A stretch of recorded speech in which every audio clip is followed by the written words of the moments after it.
जय गुरुदेव। साप्ताहिक सत्संग। परम पूज्य स्वामी जी महाराज की असीम अनुकंपा और आप सभी का प्यार। हमारा यह संस्करण सप्ताह के सोमवार के दिन प्रस्तुत किया जाता है। इस संस्करण में महापुरुषों की लिपिबद्ध वाणी को अपनी मात्र आवाज़ दे करके आपके सामने प्रस्तुत किया जाता है। हमारा उद्देश्य मात्र इतना है कि महापुरुषों की अमिट वाणी को एक आवाज़ दे करके आपके सम्मुख पेश किया जाए, जिससे कि आपको लाभ हो सके। जय गुरुदेव। वाणी अर्जुन देव जी महाराज की है। कहते हैं कि जिन जिन महात्माओं ने शब्द की कमाई की, रूहानी मंडलों पर गए, उनके सेवकों में बड़े बड़े प्रेमी हुए। उसी तरह गुरु अर्जुन देव जी के समय में उनके दो प्रेमी शिष्य थे, जिनका नाम समन और मूसन। समन पिता और मूसन पुत्र था। दोनों शब्द के अभ्यासी थे।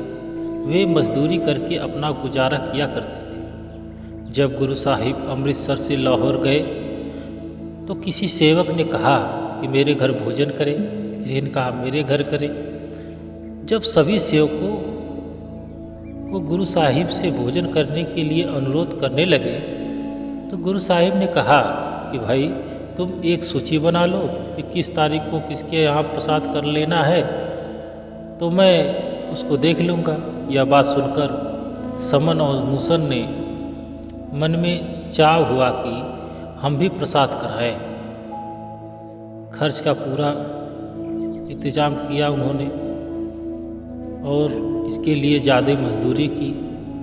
सो उन्होंने भी सूची में अपना नाम लिखवा दिया। जब उनका प्रसाद कराने का समय नज़दीक आया तो वे दोनों बीमार हो गए और जो रुपए कमाए हुए थे दवा दारू पर खर्च हो गए। यहाँ तक कि प्रसाद कराने का दिन एकदम नज़दीक आ गया। अब लंगरियों जो भोजन तैयार करते हैं, जो सुबह सुबह उनके पास आ गए तो उसने रात को बर्तन अन्य सामान तैयार करके रखा हुआ था। सो रात को लंगरी आए और कहने लगे, भाई जी सुबह आपके यहाँ प्रसाद है। अब उनके पास कोई चीज़ तैयार न थी। लगे आपस में सलाह करने की क्या किया जाए। आखिर में यह तय किया कि किसी तरह से ज़रूरत को पूरा किया जाए। सतगुरु की सेवा जरूर करनी है। यदि प्रसाद तैयार न हुआ तो गुरु साहिब क्या कहेंगे। यह सोचकर उन्होंने लंगरियों को कहा कि अभी तो नहीं, मगर सूरज निकलने से पहले सारी सामग्री आपको दे देंगे। लंगरी चले गए। उनकी गली में एक साहूकार की दुकान थी। रात को वह वहाँ पर सेंध लगाई, जो कुछ भी चाहिए था सब कुछ निकाल ले गई। जब घर जाकर देखा तो नमक मिर्ची नहीं मिली। फिर दूसरी बार गए तो पिता बाहर था और पुत्र ने अंदर से सामान पकड़ाया। उधर साहूकार जाग पड़ा। उसने अंदर से पुत्र की टांग पकड़ ली और उसे बाहर नहीं निकलने दिया। अब पिता पुत्र को बाहर खींचे, साहूकार अंदर की ओर। बहुत खींचातानी। आखिर पुत्र ने कहा, बापू तू मेरा सिर काट कर ले जा। ऐसा न हो कि दिन चढ़ जाए और लोग कहें कि गुरु साहिब के शिष्य चोरी करते हैं। तू देर न कर, फौरन मेरा सिर काट दे। सिर से ही तो पहचान होती है। अगर सिर न होगा तो लाश किसकी है क्या कोई पहचानेगा। अब पिता पुत्र का सिर अपने हाथ से कैसे काटे। उसने कहा कि यह मैं नहीं कर सकता। तब पुत्र ने कहा कि गुरु के वास्ते मेरा सिर काट दे, क्योंकि मैं चाहता हूं कि गुरु साहब की बदनामी न हो कि उसके शिष्य चोरी करते। लेकिन इस तरह बदनामी नहीं होगी और गुरु की सेवा भी हो जाएगी। ये कैसे हो सकता है। पिता ने थोड़ी देर विचार किया, फिर मारी तलवार सिर अलग हो गया। फिर लेकर सर वहाँ से चल दिया। अब जवान पुत्र की मौत पर मन कैसे ठाढ़स बनाए। बड़ी मुश्किल से रात गुजरी।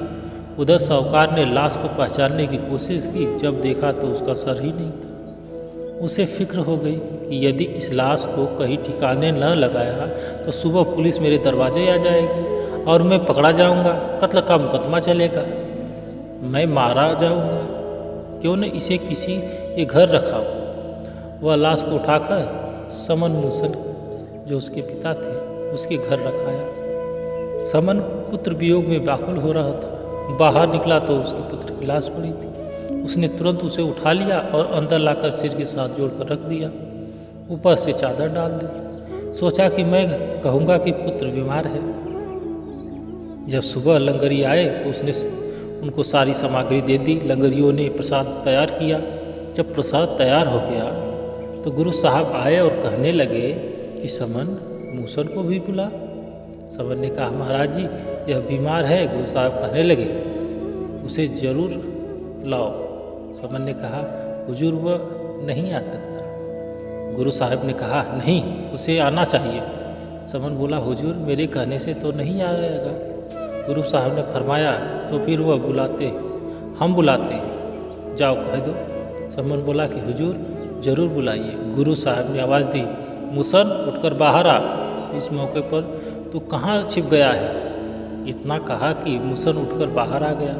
मूसन और समन दोनों गुरु साहब के चरणों में गिर पड़े। सो मतलब तो यह है कि जिन्हें तन मन दे दिया सतगुरु को, उन्होंने अपना सब कुछ गुरु को कुर्बान कर दिया। यह वाणी ऐसे प्रेमियों के बारे में है और आप इसको ध्यान से सुने। समन का प्रेम देखकर गुरु अर्जुन देव जी कहते हैं कि हे समन, प्रेम बड़ी ऊंची चीज है। अगर प्रेम की कीमत या भाव तय होता तो प्रेम मंडियों में बिकता, तो रावण कंकाल नहीं बल्कि सोने की लंका का स्वामी था। प्रेम की खातिर अपना सिर कटाकर अपने गुरु शिव महाराज को प्रसन्न करने के लिए उसके चरणों में चढ़ाता, बल्कि मोल ले लेता। रावण कोई अज्ञानी नहीं था जो 10 बार सिर काट काट कर देता रहा। उसने अपना सिर देकर गुरु को प्रसन्न कर लिया। यानी अगर सिर देकर भी गुरु प्रेम हासिल हो जाए तो यह सस्ता है। शरीर में प्रेम इस तरह समा गया कि राई जैसी छोटी से छोटी चीज भी अगर जगह नहीं और सतगुरु के चरण कमल में मन इस तरह भिंद गया कि सतगुरु और मालिक के बीच में कोई भेद ही नहीं रहा।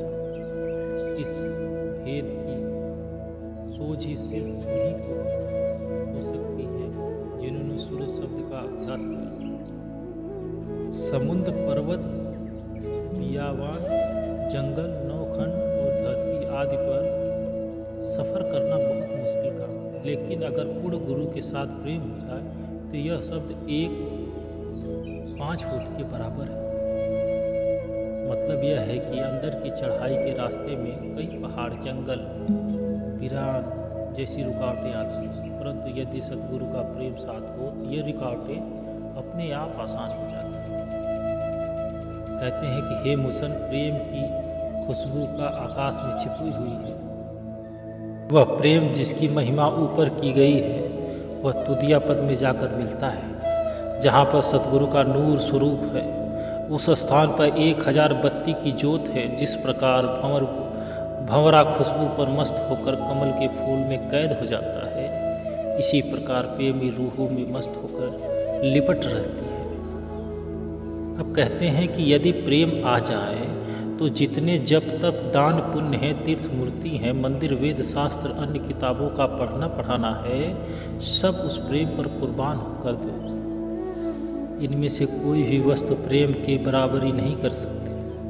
सो जब प्रेम आ जाए तो इन सब पर कुर्बान कर देना चाहिए। राजा महाराजाओं ने प्रेम पर अपनी बादशाही कुर्बान कर दी। बलख बुखारे के बादशाह इब्राहिम अधम कबीर साहब के पास गए, 12 वर्ष रहे, तब जाकर प्रेम जगा। राजा भर्तृहरि ने राजपाट त्याग कर 12 साल तप किया, संयम में रहे। किसके लिए? प्रेम के लिए। मतलब यह कि जिस ने प्रेम किया अपना सब कुछ ने उछावर कर दिया। अब गुरु अर्जुन देव जी कहते हैं कि हे मूसन, जीव अंधा है और सिर से लेकर पैर तक माया का पर्दा उसमें उलझाया हुआ है। सांसारी लोग व्यर्थ में झंझटों में अपना जीवन गंवा रहे हैं। यदि इनके पास प्रेम हो तो इनको जन्म जन्म के बंधनों में भटकना न पड़े। सारा संसार संसारियों धंधों व्यापार में उम्र गुजार रहा है। यह सब पराया का। दुनिया झूठी है और दुनिया के सब समाज झूठे हैं। यदि कोई हमारे साथ जानने वाला है तो केवल गुरु का नाम है, वही हमारे साथ जा सकता है। फिर कहते हैं गुरु अर्जुन देव जी कि जब घर बार धन दौलत राजपाट सब कुछ जल जाए या छूट जाए तब इंसान व्याकुल हो जाता है, मगर हे मुसन असली व्याकुलता तो तब होनी चाहिए जब गुरु का साथ छूट जाए। जिनको प्रेम की लज्जत आ गई उनके मन में हमेशा सद्गुरु के चरणों का ही प्यार रहेगा। सो अर्जुन देव जी कहते हैं कि जिनको ब्रह्म की या सद्गुरु की तड़प लगी है उनका ध्यान और किसी तरफ जा ही नहीं सकता। प्रेम ऐसी चीज होती है।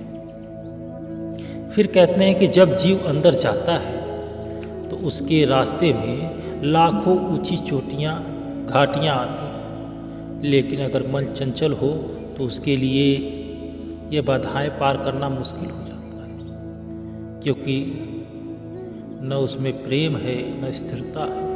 उसके विपरीत कमल का फूल कीचड़ में पैदा होता है, परंतु उसका प्यार सूरज के साथ होने के कारण वह सूरज को देखते ही खिलकर वह सुंदर लगने लगता है। इसी तरह जीव पूरे सतगुरु के साथ प्यार करके सचखंड पहुँचने का हकदार बन जाता है। फिर उसको रोकने वाला कोई नहीं रहता। अर्जुन देव जी कहते हैं मुसन अगर किसी पुरुष के नयन कमल जैसे हों, उनके काला सुरमा लगाया हुआ हो, चंद्र बदन हो और अच्छा आचरण हो, यह सब चीज़ें नासान है, लेकिन अगर सतगुरु का प्रेम हासिल हो तो उससे बड़ी चीज़ कोई नहीं। उस पर सब कुछ कुर्बान कर देना चाहिए। कहते हैं कि जिनके हृदय में परमात्मा का प्रेम है उनको अपने शरीर की शुद्ध नहीं करनी चाहिए। इसी तरह अच्छे बुरे की परख नहीं होती। वे प्रेम में मस्त हैं, वे इधर उधर नहीं देखते। जब कृष्ण जी अपने सेवक विदुर के घर गए, वह घर पर नहीं था। उसकी स्त्री स्नान कर रही थी। कृष्ण ने आवाज़ दी। जब विदुर की पत्नी ने भगवान की आवाज़ सुनी तो इतना भी ध्यान न रखा कि उसके इतने वस्त्र को न पहना है। नंगी उठकर दौड़ पड़ी। इतना प्रेम था। जब प्रेम आ गया तब वहाँ न पाप है न पुण्य है, न पाप पुण्य विचार कर कर्म करना अच्छा है। पाप बुरा है, पुण्य अच्छा है, मगर संसार में फंसने के लिए दोनों बुरे हैं। यदि बही में लेना दर्ज है तो देना भी दर्ज है। तो ये लेखा जोखा क्यों?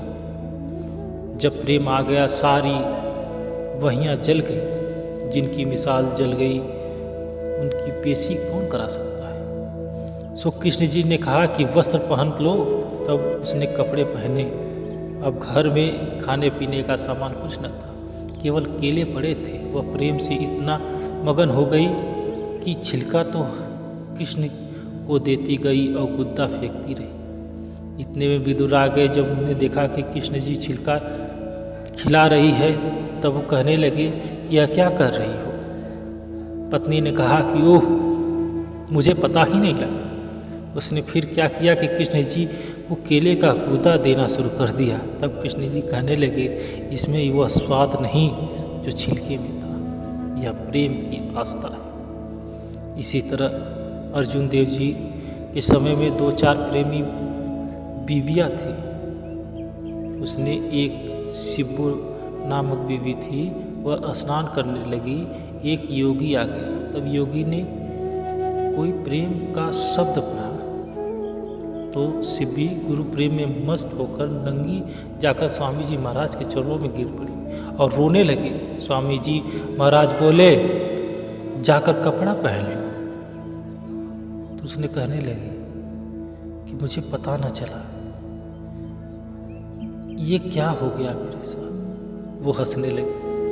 कोई तो प्रेम मिला, नहीं तो किसी महात्मा के समय एक किसी के समय दो, बिरले ही होते हैं। इस तरह पतंगा एक कीड़ा होता है जो उड़ता फिरता है।